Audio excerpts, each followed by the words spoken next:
The STEM Society.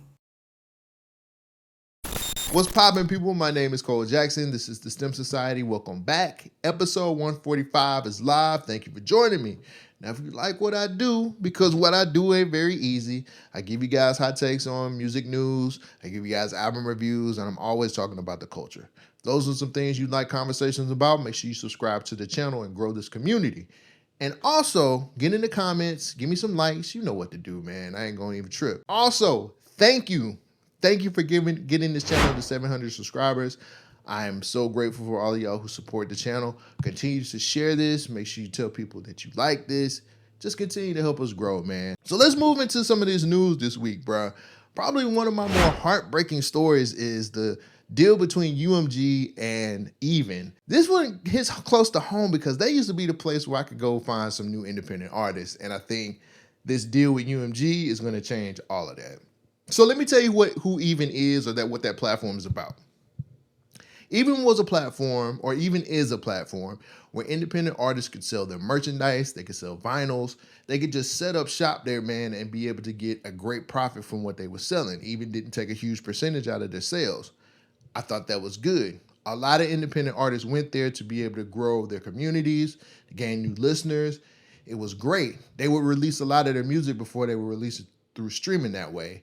And I used to get ahead of the game on everybody when I was on that platform. I was actually part of the beta when it happened. I remember Lil Russell being one of the people who pushed that platform, and he was one of the people that sold a lot of his music, pretty much all of his music through Even. And it really took that platform to another level. Then we started getting into artists like Brent Faiyaz. I remember Hit Boy dropped some stuff on there. And then I know Wale used it last year when he did his album, Everything Is a Lot. And then J. Cole, probably one of the biggest and most known people, he has been using Even since the anniversary for 2014 Forest Hill Drive. And then when he did his podcast, Inevitable, that was powered through Even.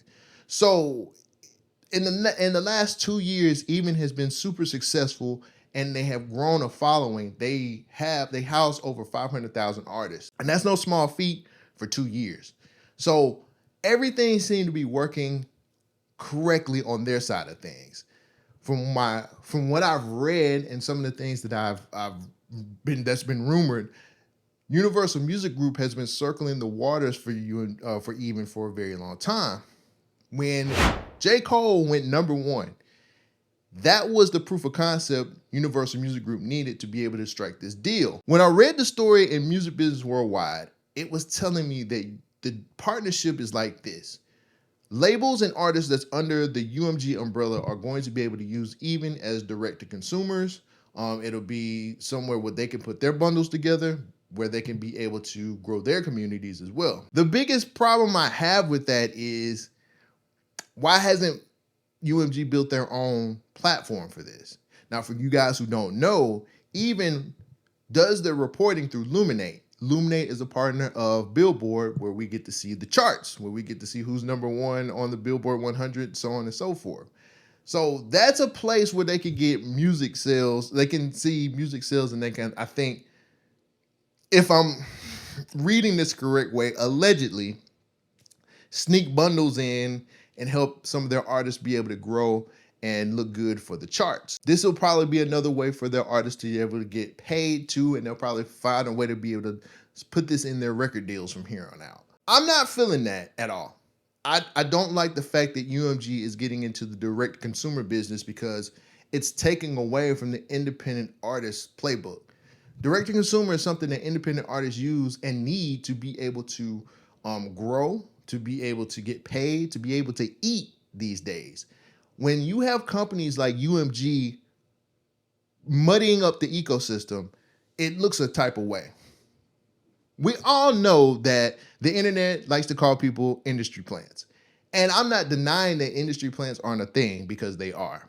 But when I see a company like UMG using another company like Even to do this type thing, it really feels like they're trying to feed us artists that we don't want, or feed us artists that we might not want to fuck with.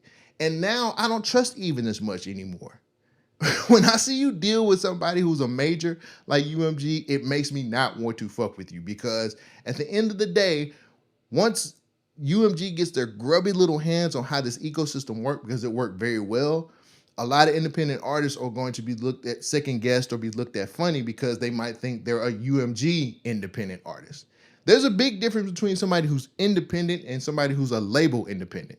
And for me, I just felt like Even was one of the last platforms that I could trust when it came to people that I could discover, or I could actually be able to like say, oh, I'm on to this new artist, so on and so forth, and actually be able to say, yo, this money is going to them and not a corporate system. It's going to the actual artists. It's going to the people who need it. And now we're just going to get a lot of, we're going to get more sexy reds in this mix than we need. You get what I'm saying? Like, the integrity of what Even as a platform was is now in question for me. And I just don't like the fact that UMG is going to be a part of this. I've never really been a big fan of the majors as far as Sony, UMG, and Warner. And for you guys who don't really understand, UMG is they own the biggest percentage of music in the industry. They're the heavy hitters. They're the biggest out of the big three. So I just feel like this is going to be one of those feeding systems to be able to give us more bullshit than it is to give us people who are actually trying to make it in the business outside of the major labels. I seen a video today that's saying UMG is just adapting the independent artist blueprint. So now, Universal Music Group partners with Even, and people panic. Does this mean indie artists can't win anymore? No. It means the culture moved first and corporate followed. Corporate's always going to want a piece of the pie. That's not new. That's the business of music. Indie artists experiment. They build direct relationships. They cultivate superfans. They generate proof of concept. And once it's undeniable, the infrastructure expands around it. But Even and Untitled are still just tools. They're not exclusive pipelines. The power doesn't come from a label. It will always come from the audience.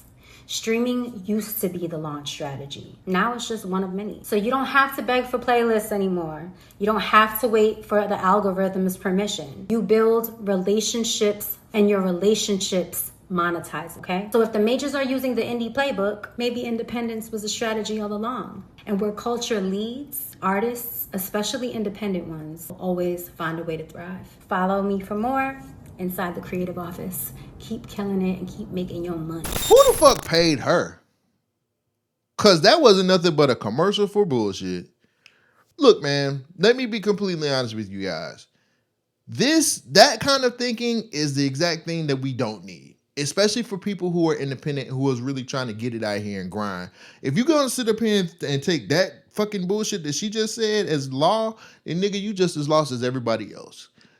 I'm not going to sit up here and say that this is the worst thing in the world, but I do understand that when major corporations get involved in platforms like this, it ends up being bad. And there's a bigger play there's a bigger play here than people are looking at. Did you guys know that not only did UMG do this multi-year deal with Even, but they bought out Downtown Music in the UK? Now, for those who aren't familiar, Downtown Music in the UK pretty much does something close to what Even was doing. They were helping independent artists get their music distributed. They were actually helping people get their money as far as like whatever they're getting paid, bigger percentages. Downtown Music was something of a great entity or a great tool for independent artists, and UMG just outright bought it. UMG just took a minority stake in Stationhead. Stationhead is a platform where you can actually play your music, have a listening party with people who are your followers or your listeners or your community, and you guys can actually talk about it. It's like a miniature radio station. There were a lot of independent artists that was utilizing Stationhead to be able to test their music out and get a feel for what they could put out. It just feels nasty right now, and it feels like this is taking away tools that real independent artists need to use to be able to get their music out there. And I know you looking at me crazy like, well, Cole, you could always do SoundCloud, or you could always do X, Y, and Z. Like, you can use United Masters. When it came to building something organic, Even was a pure place, bro. Like, I don't know, it felt really good. And maybe I got pulled into the trap just like other people did. But I felt a different way with Even, and it felt way better than any other platform that I had dealt with. And just to see them sell out like this, man, it just feels nasty. We're not gonna know who's the real independents anymore, bro. And that's bothering me. That's bothering me because we sit up here and complain about listening to the same old music all the time via streaming or via what's played on the radio or what's being played on YouTube and so on and so forth.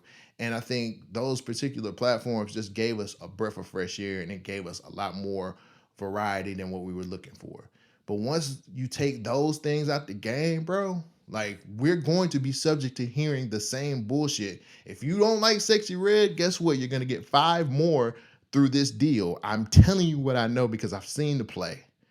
And it just feels like the direct-to-consumer market is about to get real dirty and nasty. And they're using these platforms not only just to be able to do direct-to-consumer, but to get more of their shitty artists on Billboard to make them look good as well. At the end of the day, this is a play that's going to make UMG look like even bigger than what they are, especially to have more people on the Billboard Top 100s or the on the different charts. It's just going to make Billboard look like a super fucking place to be and a happy place to be. And instead of us getting more independent artists giving us the music that they want to give us, we're going to have more people signing deals and actually saying, well, I don't have to use Even to be able to get myself out there. I can just sign the UMG. They're going to put the UMG, the Even platform in my deal and I'm straight. And that's not how you want to be chained down, bruh. I want people to be able to put out the music that they want to put out. I want people to be able to make the splash that they want to make without having to deal with the corporate structure. And this just looks a type of way. Who knows how this is going to turn out? I've been wrong before, but I doubt that I'm wrong now. Tell me how you feel, man. Do you think I'm overreacting to this UMG Even deal? Do you think that all it is just a partnership just to be able to help their artist? Or do you think it's a bigger play at hand? I'd love to hear what you got to say in the comments. So let's end this episode on a whimsical note. Akademiks was on the stream here recently, and he said that he's going to bring out Lil Ak to diss Lil Baby. Chat, officially I'm announcing that I will be dropping a AI album. 100%. 100%. Nevertheless, I said, I think I'm gonna drop a diss song on this bitch ass nigga. Like, I ain't gonna lie. Like, once you show me signs of you pussy, I'm gonna press the line. Like, that's what I'm saying. He should have just acted tough. So now you show me like you're scared of a fight. Okay, now I'm gonna like I'm going full force. So I'm like, wait, who says this mushmouth retarded ass nigga could rap better than me? I'm gonna make a diss song. That's what I thought. Now, Lil Ak has been retired for a little while. You know, he's a very legendary rapper. Only dropped a handful of tracks. But if you guys do know, Blues Clues, Triggers. We dropped Gata with 6ix9ine. We dropped Islands also with 6ix9ine. Actually, Lil Ak is a pretty decorated rapper. Oh, and I think, not Blues Clues. The first track I did was Islands. I think it's about to be gold. So, shit, I'm about to be a gold rapper, chat. Like, come on, man. Anyway, I'm like, I'm going to dust off Lil Ak, bring him out of retirement. Lil Baby won't get in the ring. I'm about to go diss this nigga on a record. And then I was just like, do I even want to do that? Respect to Lil Ak. Lil Ak is a legend. He's like Eminem at this point. Do I want to bring him out? Does Lil Ak really got to come out to deal with Lil Baby? So I sat back and said, well, I could probably, do what all these niggas do. Get a ghostwriter, just steal somebody's song and just make it my own. Or I could probably just get AI to do it for me. Honestly. I'm going to be completely honest with y'all on this one. I fuck with it. I'm not a big fan of AI. I'm not a big fan of AI music. But this, I'm fucking with. And the reason being is because we don't have to see Ak get his ass whooped in the ring. So instead of us seeing him get slapped around or seeing him get beat up in the ring by Lil Baby or one of his henchmen, we can see Akademiks come out with this AI diss track. Go for it. I'm all for the smoke, bruh. I want to see if Akademiks can really put out a fucking diss track to make Lil Baby seem like he's a fucking idiot. And he's going to do it all through AI. And it worked for Drake, right? Tailor-made freestyle, remember that? I think this is the perfect thing for Akademiks to do. If Akademiks isn't anything else, he's entertaining. he is hilarious. And I think if he dropped this AI diss track towards Lil Baby and Lil Baby don't answer back, then we already know who won the beef. I'm sorry. I know you guys are looking at me crazy, but I have to see this happen. I want to see what an AI diss track from Akademiks towards Lil Baby is going to sound like. I don't know why this is going so far, bro. And I think a lot of times Akademiks pushes things way too much to the extreme, especially when it comes to people he don't like.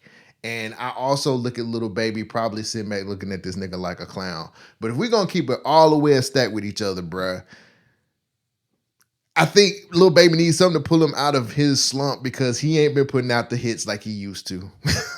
I'm going to keep it a whole bill with y'all. Maybe this will pull Lil Baby out of his slump, man. Maybe this will pull Lil Baby into getting his fire going again, because after listening to the last two projects that Lil Baby done put out, he ain't got the fire in him anymore. And maybe it's going to take somebody like Akademiks to get him going again, because Lord knows we need something to get this guy to live up to potential that we had already put him at. Lil Baby hasn't been doing shit, bro. He has been quiet as a church mouse. He's silently released his albums. He hasn't really been promoting the music that he's been putting out. And we really didn't get the second half of the double disc album he was supposed to do in 2020. Was it 2024? I don't even remember. I'll put it up there somewhere. But we haven't even gotten that. We hadn't even got the second side of that. And unless it's the leaks, everything that's going on with Lil Baby right now is confusing as fuck. And he was supposed to be the next one up. He was supposed to be the one to carry hip hop into the next generation. And he's going out with a fizzle, man. So if Akademiks can put out an AI track to get this man going again and to get his engine running and to get this nigga to be able to get in the studio and give us them raps he was giving us 5 years ago, shit, let's fucking go. Let's get it done. Because I really want to see Lil Baby bounce back. I want to see him back on the good graces of hip hop again. And, you know, I don't know what's going to do that for him. Sometimes I feel like some of these artists got it too fast, too soon. And I think Lil Baby has been one of those people who has been a victim to too fast and too soon. We'll see in the long run how this plays out. But that's all I got for y'all this week, man. I appreciate you joining me for another episode, man. Make sure you guys take care of yourself. I am going to have my casino, my Baby King casino review out this week, so make sure you keep an eye on that. And if you love me, guys, and if you want to grow this community, make sure you're subscribing and make sure you're getting in the comments. I appreciate you. Take care of yourself, and I'll catch you on the next episode. Peace out. She just kind of fucking with my money, but I meant everything I said, and I say it again.